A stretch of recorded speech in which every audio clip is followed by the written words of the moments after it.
Hello, everyone, and a very warm welcome back to the Hop English podcast. I'm Sarah. If you are joining us today, it's likely because you felt a specific kind of frustration.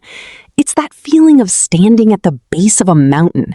Your goals, your dreams, your desire to master English or a new career, and feeling like your feet are made of lead. You want to move, but you just can't. I know that feeling intimately, Sarah. I think we all do. And I am so hyped for today's episode because we aren't just giving you motivation.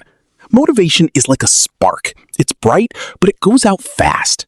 Today, we are building the fireplace. We're talking about the infrastructure of the human brain. Exactly. We often blame our character when we fail. We say, I'm lazy, or I don't have enough discipline. But what if I told you that your brain is actually doing exactly what it was designed to do? It's trying to protect you. Today, we are pulling back the curtain on the science of habits, using the work of James Clear, B.J. Fogg, and the latest in neurobiology to show you how to stop fighting your brain and start leading it. We've got a massive roadmap today. We're covering everything from the basal ganglia to cognitive restructuring and even how to find your Ikigai.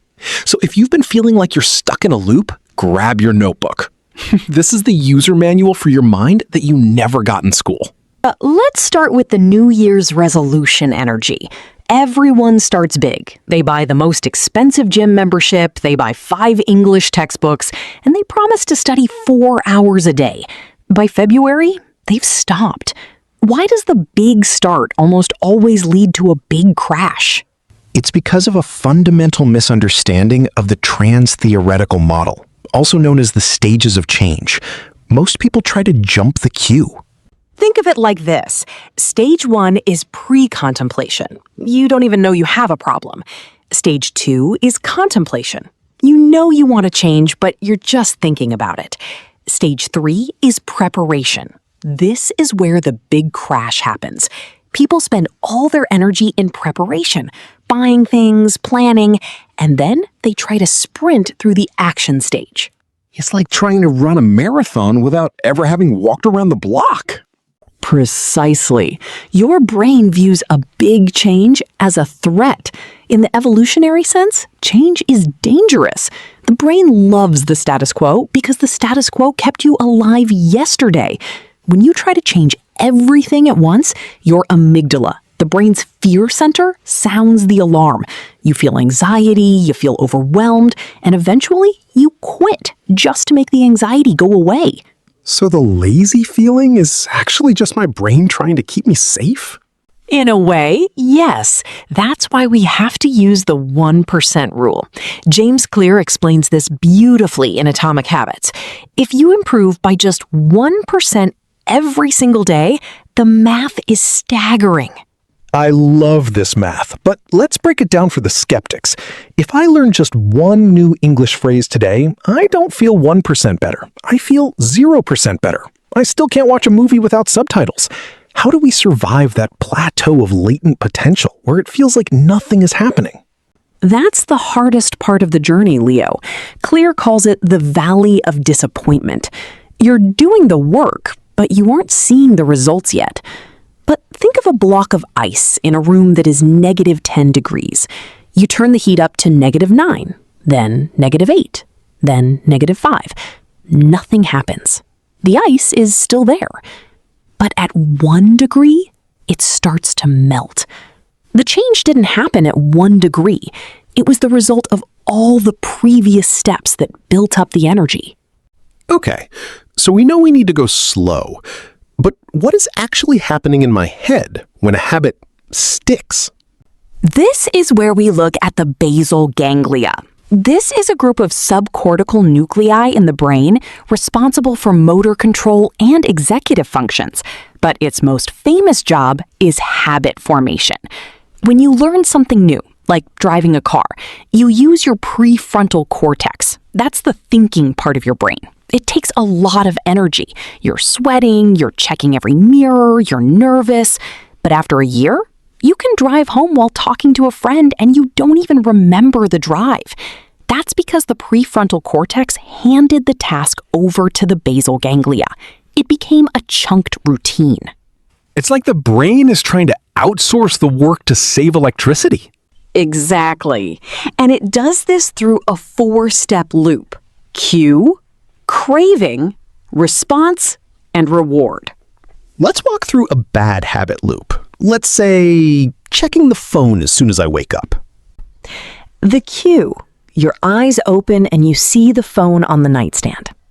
The craving, you want to feel connected or avoid the stress of the day. You want a hit of dopamine. The response, you pick up the phone and scroll for 20 minutes. And the reward, you get that little buzz of information. Your brain says, that felt good. Let's do it again tomorrow. And the more I do it, the deeper that neural pathway becomes. It's like a path in the woods. If I walk it every day, the grass dies and the path becomes permanent. Exactly. Now, to change that, we have to interfere with the loop.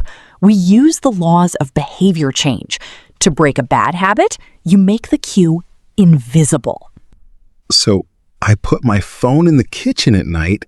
I can't see it when I wake up. No cue, no craving. Exactly. You aren't using willpower. You're using stimulus control. You're designing your environment so you don't have to be a hero every morning. You mentioned something earlier that really stuck with me, that willpower is like a battery. Is it really a limited resource? There is a very famous study on this called the radish experiment. Researchers put 2 groups of people in a room that smelled like freshly baked chocolate chip cookies. Group A was allowed to eat the cookies. Group B was told they could only eat raw radishes.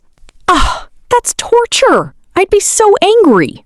It gets worse. After resisting the cookies, both groups were given a difficult, unsolvable geometric puzzle. Group A, the cookie eaters, worked on the puzzle for nearly 20 minutes before giving up. Group B, the radish eaters, gave up in just 8 minutes. Why? Because they had used up all their mental energy, what psychologists call ego depletion, resisting the cookies. They didn't have any willpower left for the puzzle. The lesson for us is simple. If you spend your whole day resisting distractions, fighting your environment, and making hard choices, you will have 0 energy left to study English or work on your business in the evening. This is a game changer. It means the disciplined people aren't the ones with the strongest muscles. They are the ones who have the fewest cookies in their room. So if we can't rely on willpower, what do we use? We use habit stacking. This is a term coined by S.J. Scott and popularized by James Clear. The formula is, after current habit, I will new habit.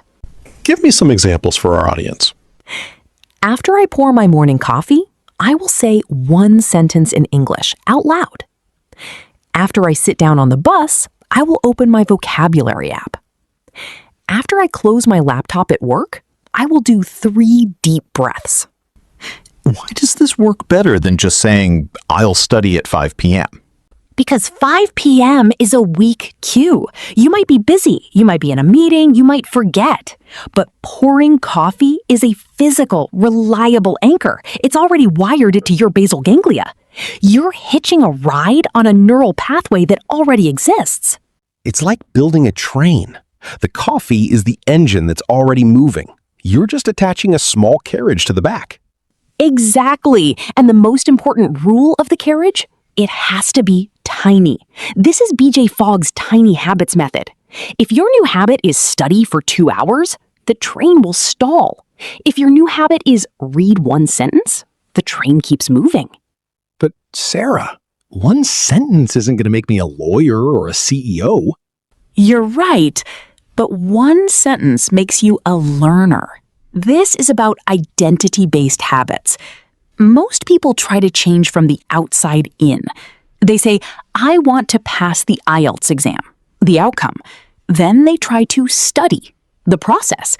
But they still believe deep down, I'm not good at languages, the identity. And when it gets hard, that old identity wins. Every single time. To create lasting change, you have to work from the inside out. Don't focus on the result. Focus on the type of person who could achieve that result. So instead of, I want to be fluent, I should say, I am the type of person who never misses a day of practice. Exactly. Every time you do your tiny habit, even if it's just for 1 minute, you are casting a vote for your new identity.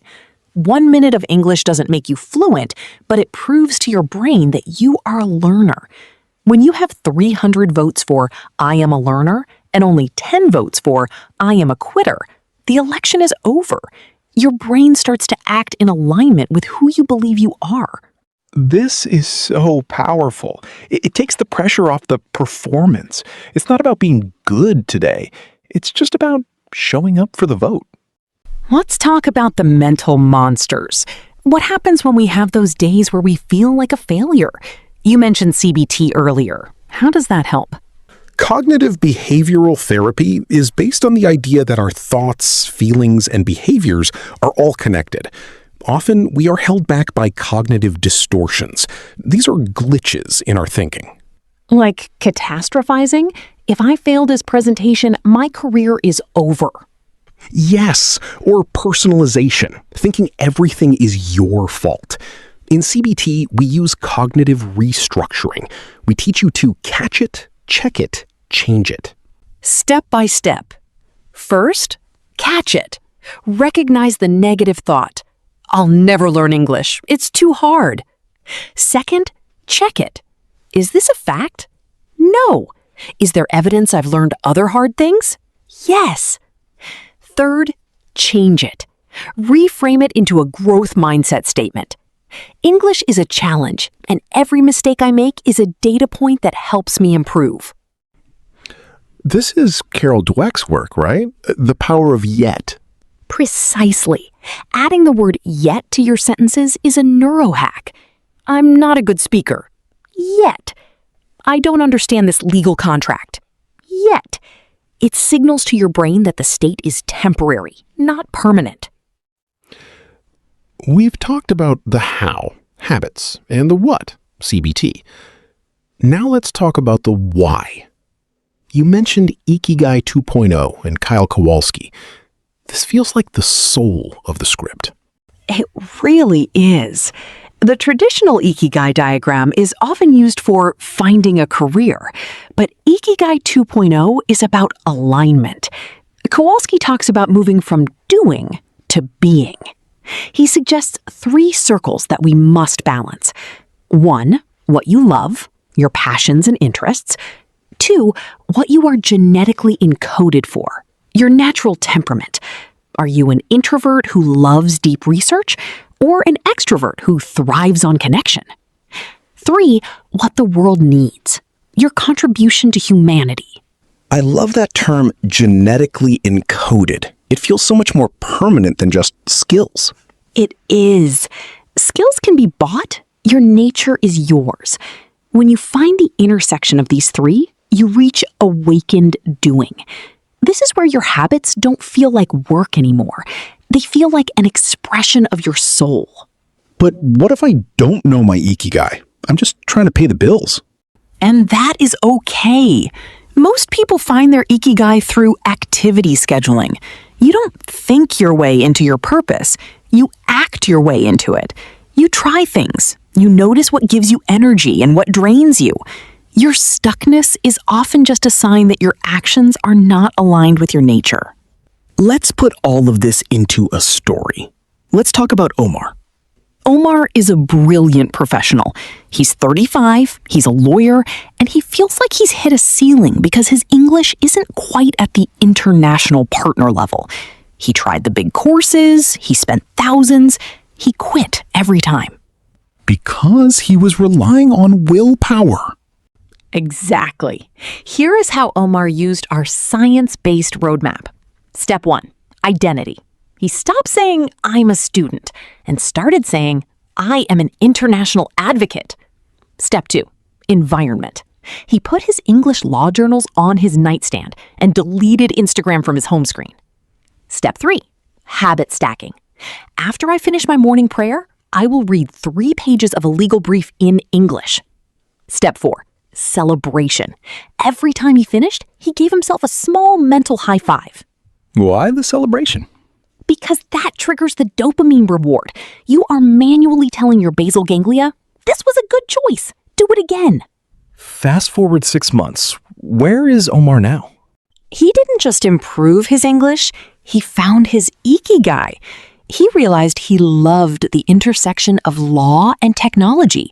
He started a podcast, just like us, explaining English law to tech founders. Because his system was small and sustainable, he never burned out. He wasn't trying to be successful. He had become the type of person who is successful. One last thing before we wrap up. We've talked a lot about the individual brain, but what about the people around us? You are the average of the 5 people you spend the most time with. Is that science or just a catchy quote?